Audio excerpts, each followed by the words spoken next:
आज बच्चों डिस्कशन करेंगे केमिकल रिएक्शंस का और इसके जनरल टाइप्स का। जब हम डिस्कस लेते हैं रिएक्शन का तो इसके टू पार्ट्स हैं, one side reactant and other side product. वे सब्सटेंस जो in the effect of physical factors react करते हैं वे रिएक्टेंट कहलाते हैं। Suppose that A and B substance react with the effect of temperature, then it make product A B. Then formation compound is known as product and the reacting substance is known as reactant. तो किसी chemical reaction के ये दो side होते हैं जिन्हें अभिकारक कहते हैं और उत्पाद कहते हैं।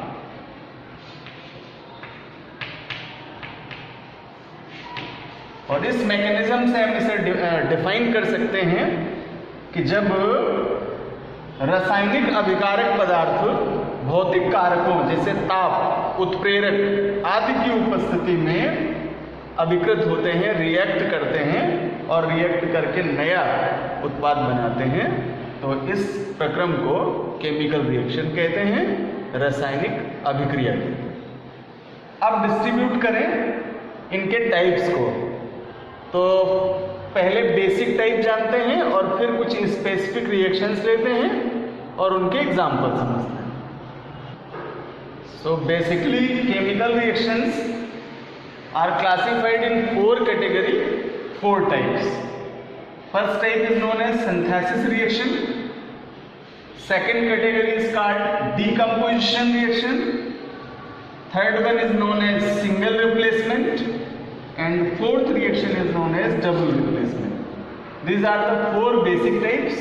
अब हम इनका वन बाई वन डिस्कशन करते हैं कॉमन मेथड से यानी मैकेनिज्म रिएक्शन से, और फिर साथ में एक लेते हैं इनका एग्जाम्पल, तो जान पाते हैं कि ये किस तरह से आइडेंटिफाई किए जाए।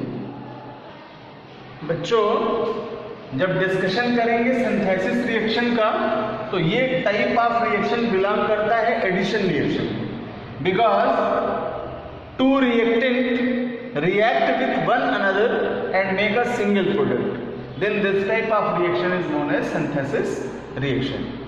और मैकेनिज्म रिएक्शन में suppose that two reactant A and B both are reactant, ये अभिकारक पदार्थ हैं और रिएक्ट करते हैं और सिंथेसिस द्वारा ए बी प्रोडक्ट का फॉर्मेशन करते हैं।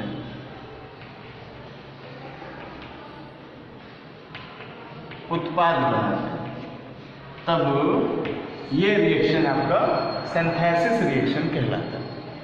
और एग्जांपल में चलें तो कार्बन के ऑक्साइड का फॉर्मेशन सिंथेसिस रिएक्शन का बेस्ट एग्जांपल होगा।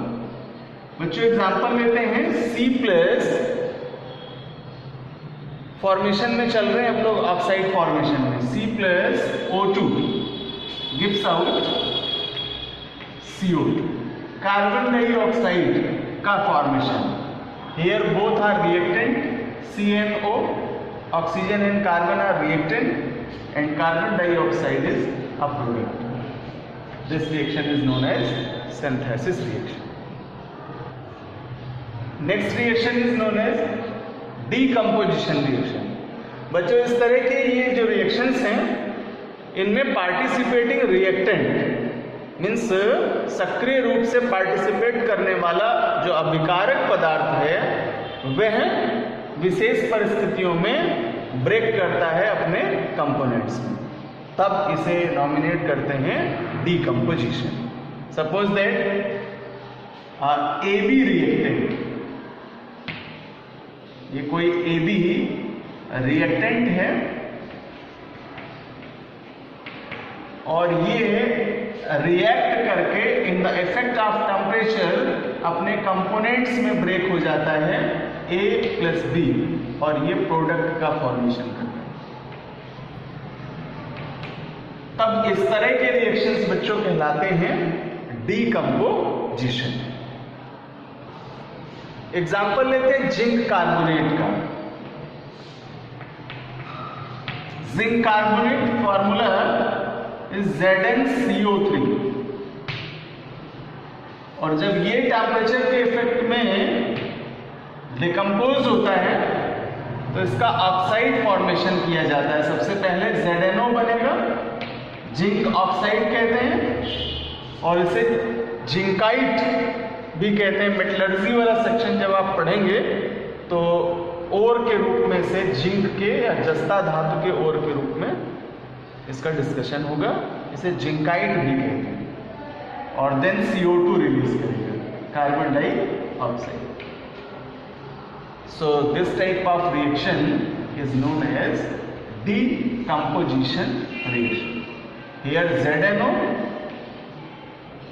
and carbon dioxide is product and ZnCO3 is reactant. ये आपके इस तरह के जो आइडेंटिफिकेशन हैं वो डीकम्पोजिशन रिएक्शंस के रूप में जाने जाते हैं। Now third reaction is called single replacement. इस तरह के रिएक्शंस में कोई रिएक्टेंट का वन साइड अदर रिएक्टेंट के साथ कंजुगेट होगा और जबकि दूसरा सब्सटेंस रिप्लेस किया जाएगा, तो इसलिए इसका नेम देते हैं single replacement reaction. Suppose that reactant A react with reactant BC। कोई ए अभिकारक पदार्थ दूसरे BC अभिकारक पदार्थ से क्रिया करता है और क्रिया करके इसे AC में कन्वर्ट कर लेता है और प्लस B का रिप्लेसमेंट कर लेता है। तो ये जो सिंगल रिएक्टेंट है ये रिप्लेस्ड हुआ यहाँ, इसलिए इसका नॉमिनेशन किया गया है सिंगल रिप्लेसमेंट रिएक्शन के रूप में। अब इससे रिलेटेड एग्जांपल में सपोज दैट Zn जस्ता धातु की क्रिया किसी ऐसे अभिकारक से कराएं जो कम से कम 2 एटम से मिलकर के, 2 एलिमेंट से मिलकर के बनता हो, जैसे HCl हाइड्रोक्लोरिक एसिड। और जब रिएक्ट कराएंगे इसका तो Zn द्वारा इसका क्लोराइड बनेगा और Zn के क्लोराइड का फार्मूला होगा ZnCl2, बिकॉज Zn की जो वैलेंसी है वो 2+ में और Cl की सिंगल माइनस में, बिकॉज हेलोजेंस आर मोनोवैलेंट, तो इसलिए फार्मूला होगा ZnCl2। अब यहाँ पर बैलेंस के लिए 2 करेंगे जब, तो रिप्लेसमेंट किसका होगा? हाइड्रोजन का होगा, और ये सिंगल रिप्लेसमेंट के रूप में सब्सट्रैक्ट होगा, तो H2 का रिप्लेसमेंट हो जाएगा। और इस तरह का जो रिप्लेसमेंट है वो बच्चों कहलाता है single replacement. And last reaction is known as double replacement. यहाँ जो रिएक्टेंट पार्टिसिपेटिंग हैं वे कम से कम 2 कंपोनेंट से मिलकर के बनते हैं और आपस में इंटरेक्शन कर लेते हैं, रिप्लेसमेंट कर लेते हैं, तब उसे हम डबल रिप्लेसमेंट रिएक्शन के नाम से जानते हैं। एग्जाम्पल लें, suppose that AB reactant react with other CD reactant. तो यहाँ देख रहे हैं हम कि दोनों ही रिएक्टेंट हैं हमारे जो 2 अवयवों से, एलिमेंट से मिलकर के बनते हैं। Both reactant react with one another and replaced also one another. Replace करेंगे तो कंजुगेशन होगा A का D से और B का C से, प्रोडक्ट बनेगा AD प्लस CB या BC। तो ये इस तरह के जो रिप्लेसमेंट हैं ये आपके डबल रिप्लेसमेंट रिएक्शंस के रूप में जाने जाते हैं। अब अगर एग्जांपल लें हम सिल्वर नाइट्रेट का, AgNO3, लूनर कास्टिक भी कहते हैं इसे, AgNO3 को, सिल्वर नाइट्रेट है ये, और इसका रिएक्ट करें सोडियम क्लोराइड से, तो ये बोथ साइड डबल कंपोनेंट से फॉर्मेटिव है, 2 अवयवों से मिलकर के बने हैं। सिल्वर है और नाइट्रेट है, सोडियम है और क्लोरीन। अब ये आपस में जब रिप्लेसमेंट करते हैं तो सिल्वर के साथ में क्लोरीन का और सोडियम के साथ में NO3 रिप्लेसमेंट होगा और प्रोडक्ट बनेगा AgCl प्लस NaNO3 NaNO3। इस तरह से हम देख पाते हैं कि ये डबल रिप्लेसमेंट हुआ यहाँ, तब ऐसे रिएक्शंस कहलाते हैं डबल रिप्लेसमेंट। तो ये बच्चों 4 टाइप्स थे, बेसिक टाइप्स थे, जो केमिकल रिएक्शंस के रिप्लेसमेंट के रूप में या आइडेंटिफिकेशन के रूप में हम लोग पढ़ते हैं।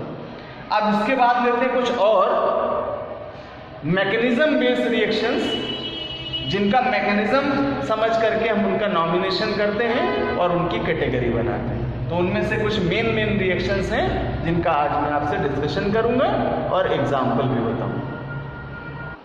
मैकेनिज्म बेस्ड का क्लासिफिकेशन जब हम पढ़ते हैं तो उसमें फर्स्ट रिएक्शन मिलता है आपको योगात्मक अभिक्रिया के रूप में। योगात्मक अभिक्रिया, इसे एडिशन रिएक्शन कहते हैं। एडिशन रिएक्शन, योगात्मक अभिक्रिया। और सिंपल सा इसका आइडेंटिफिकेशन है, यानी एक तरह से अगर हम इसको डिफाइन करें तो कह सकते हैं कि जब 2 या 2 से अधिक अभिकारक पदार्थ आपस में क्रिया करके केवल एक उत्पाद बनाते हैं, तब ऐसे रिएक्शंस योगात्मक अभिक्रिया के रूप में जाने जाते हैं। When 2 or more than reactant react with one another and make a single product, then this type of phenomena, this type of reaction is called addition reaction। तो अभी एग्जाम्पल लेते हैं इसका और देख पाते हैं कि कैसे 2 रिएक्टेंट या 2 से अधिक रिएक्टेंट आपस में कंजुगेट होकर के सिंगल प्रोडक्ट बनाते हैं। सपोज दैट कॉमन एग्जाम्पल लें, X and Y both are 2 reactant and make a XY product। तो 2 हैं रिएक्टेंट जो रिएक्ट कर रहे हैं और जबकि प्रोडक्ट यहाँ सिंगल बन रहा है। ये जनरल आइडेंटिफिकेशन है इसका। अनसैचुरेटेड हाइड्रोकार्बन्स के एग्जांपल लेते हैं और सबसे पहले एसिटिलीन को चुनते हैं। CH triple bond CH react करा दें इसका हाइड्रोजन से, H single bond H। Mechanism के अकॉर्डिंग ये अटैकर होगा इस कार्बन पर, प्राइमरी कार्बन पर, और एडिट होकर के बॉन्ड ब्रेक करेगा, क्लीवेज ऑफ बॉन्ड करेगा और मेक करेगा CH2 डबल बॉन्ड CH2। ये आपका केमिकल रिएक्शन होगा। देन एथिलीन के लिए हाइड्रोजनिफिकेशन का रिएक्शन है, CH2 डबल बॉन्ड CH2 और इसका भी रिएक्ट करा दें हाइड्रोजन से, H सिंगल बॉन्ड H। ये अटैकर होगा, एडिट होकर के इसको कन्वर्ट करेगा CH3 में, बॉन्ड फिर ब्रेक करेगा, क्लीवेज से सिंगल बॉन्ड का प्रोडक्ट बनेगा CH3। तो हम देख पाते हैं कि इन रिएक्शंस में रिएक्टेंट तो 2 है मिनिमम, यानी कम से कम 2 अभिकारक तो होने चाहिए और उससे ज्यादा भी हो जाए, लेकिन जो बनने वाले प्रोडक्ट्स हैं वे सिंगल हो। तो एसिटिलीन से एथिलीन का फॉर्मेशन और एथिलीन से एथेन का फॉर्मेशन, ये एडिशन रिएक्शंस के बेस्ट एग्जांपल होते हैं। Now next type of reaction is known as substitution reaction. बच्चों इसे प्रतिस्थापन अभिक्रिया कहते हैं and according to their name यहां रिएक्टेंट का पार्ट किसी अदर रिएक्टेंट के एटम्स के द्वारा 1 by 1 रिप्लेस किया जाएगा, प्रतिस्थापित किया जाएगा और नए नए प्रोडक्ट्स बनाएंगे। तब इस तरह के रिएक्शंस को कहते हैं प्रतिस्थापन, यानी एक अभिकारक पदार्थ के एटम्स का दूसरे अभिकारक पदार्थ के एटम्स के द्वारा रिप्लेसमेंट करना प्रतिस्थापन अभिक्रिया का मैकेनिज्म कहलाता है। तो एग्जाम्पल लेते हैं, एल्केनों का हैलोजनों के द्वारा पृथक्करण या सब्स्टिट्यूशन। एल्केन्स के बेस्ट एग्जाम्पल है बच्चों मेथेन और एथेन। तो मेथेन का अगर क्लोरीनेशन कराएं मीथेन का फार्मूला लिखते हैं CH3H या CH4, और इसका क्लोरीनेशन कराएं क्लोरीन से, Cl single bond Cl in the presence of dim sunlight. यह अभिक्रिया सूर्य के मंद प्रकाश की उपस्थिति में होती है, डिम सनलाइट। तो एल्केनों का सिंगल हाइड्रोजन रिप्लेस्ड होगा हैलोजन के सिंगल एटम से। तो मैंने कहा एक रिएक्टेंट का एटम अदर रिएक्टेंट के एटम से रिप्लेस किया जाएगा, तब इसे हम सब्स्टिट्यूशन कहेंगे। तो यहाँ सब्स्ट्रक्शन किसका हो रहा है? HCl का रिमूवल है, यहाँ भी दिखा सकते हैं इसे, और ये जो Cl एटम बच रहा है ये इसकी वैलेंसी कवर करेगा और प्रोडक्ट बनेगा CH3Cl। तो इस तरह से ये सब्स्ट्रक्शन हुआ। नेक्स्ट रिएक्शन यहीं से CH3Cl प्लस Cl2, क्लोरीनेशन कराते जाए लगातार डिम सनलाइट में, तो एक एक करके मीथेन के सभी हाइड्रोजन्स HCl के फॉर्म में सब्सट्रैक्ट करेंगे और प्रोडक्ट बनते जाएंगे कम हाइड्रोजन में, मोनोक्लोरोमीथेन एंड डाइक्लोरोमीथेन। डाइक्लोरोमीथेन का क्लोरीनेशन करें in the presence of sunlight, it makes trichloroethane, chloroform produce होगा, क्लोरोफॉर्म का फॉर्मेशन होगा, और क्लोरोफॉर्म का रिएक्ट कराएं क्लोरीन से CCl4, कार्बन टेट्राक्लोराइड प्रोड्यूस होगा, HCl प्रोड्यूस होगा। तो ये जो कार्बन टेट्राक्लोराइड है ये इस रिएक्शन का फाइनल प्रोडक्ट माना जाएगा, प्रतिस्थापी उत्पाद के रूप में इसको जाना। तो इस तरह से बच्चों ये वे रिएक्शंस हैं जिनमें रिएक्टेंट का एक पार्ट अदर रिएक्टेंट के साथ में सब्स्ट्रैक्टेड होता है, इसलिए इन्हें सब्स्टिट्यूशन रिएक्शंस के रूप में जाना। चलिए डिस्कस करते हैं लास्ट कैटेगरी का, रिवर्सिबल रिएक्शन, उत्क्रमणीय अभिक्रिया। According to their name this type of reactions completed in both side. वे रासायनिक अभिक्रियाएं जो दोनों पक्षों में पूर्ण होती हैं, उन अभिक्रियाओं को रिवर्सिबल रिएक्शंस कहते हैं। कुछ एग्जांपल्स लेते हैं इसके, जैसे H2 plus I2, hydrogen iodine से रिएक्ट करके प्रोड्यूस करता है हाइड्रोजन आयोडाइड। तो एक तरह से कह लें कि हाइड्रोजन का halide formation reaction reversible reaction का एग्जांपल है। And make twice HI, H2 plus I2 gives out twice HI। तो रिवर्सिबल का सिंबल ही है बच्चों, बोथ साइड रिएक्शंस हो रहे हैं, इसलिए इन्हें बोथ साइड हाफ एरो से प्रदर्शित करना है। और जिन रिएक्शंस में ये सिंबल यूज किया जाएगा आप उसको आइडेंटिफाई कर लेंगे रिवर्सिबल रिएक्शन के रूप में, उत्क्रमणीय अभिक्रिया के रूप में। और एक एग्जांपल लेते हैं, और ये रिएक्शन तो बहुत इंपॉर्टेंट है बिकॉज आपका जो अमोनिया है वो प्रोडक्ट के रूप में है, यहाँ कंपाउंड के रूप में है, जैसे आप 5th ग्रुप में पढ़ेंगे। नाइट्रोजन फैमिली कंपाउंड्स के उसमें इसका स्टडी होगा। तो जब अमोनिया प्रोडक्शन का रिएक्शन देखते हैं तो यहाँ नाइट्रोजन N2 हाइड्रोजन से रिएक्ट करता है इन the presence of iron catalyst and molybdenum inhibitor Fe and MO, और हायर टेम्परेचर में रिएक्शन कंप्लीट करता है near about 450 degree Celsius temperature पर, और प्रोड्यूस करता है ammonia N2 plus thrice H2 reversible twice NH3। तो अमोनिया का जो फॉर्मेशन है ये भी उत्क्रमणीय अभिक्रिया का अच्छा एग्जाम्पल होता है। और जान लेते हैं अगला एग्जाम्पल, HBr का वियोजन देखें, हाइड्रोजन ब्रोमाइड और HBr H2 प्लस Br2 का फॉर्मेशन करते हैं। तो इस तरह से बच्चों ये रिएक्शंस आपके रिवर्सिबल रिएक्शंस होते हैं। ऐसे PCl5 का रिएक्शंस भी बहुत इंपॉर्टेंट है, जिसे फास्फोरस पेंटाक्लोराइड फॉर्मेशन के रूप में जानते हैं।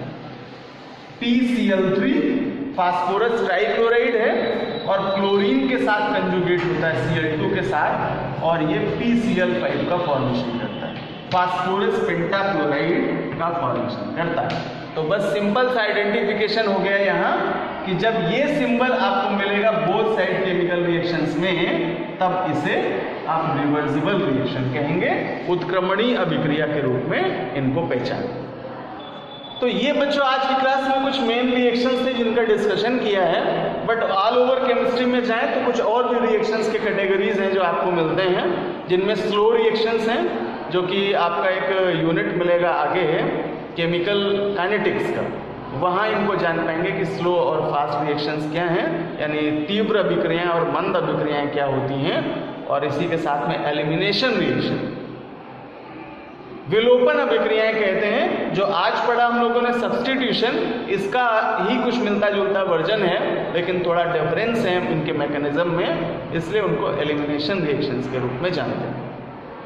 तो ये ऐसे रिएक्शंस हमें ऑल ओवर केमिस्ट्री में पढ़ने हैं, आगे मिलेंगे आपको, तो इसलिए मैंने आज बेसिक क्लास में ही आपको कंफर्म करा दिया कि कम से कम हम जब रिएक्शन वाले सेक्शन में हो तो हम पहचान तो सकें कि किस टाइप का रिएक्शन है जो हम लोग कर रहे हैं, या क्वेश्चन बेसिक में उसको पूछा है। तो बच्चों इनकी प्रैक्टिस करिए, आइडेंटिफिकेशन करिए, और कैटेलिसिस प्रोसेस के आधार पर भी इनका आइडेंटिफिकेशन होगा जब आगे यूनिट हम लोग पढ़ेंगे।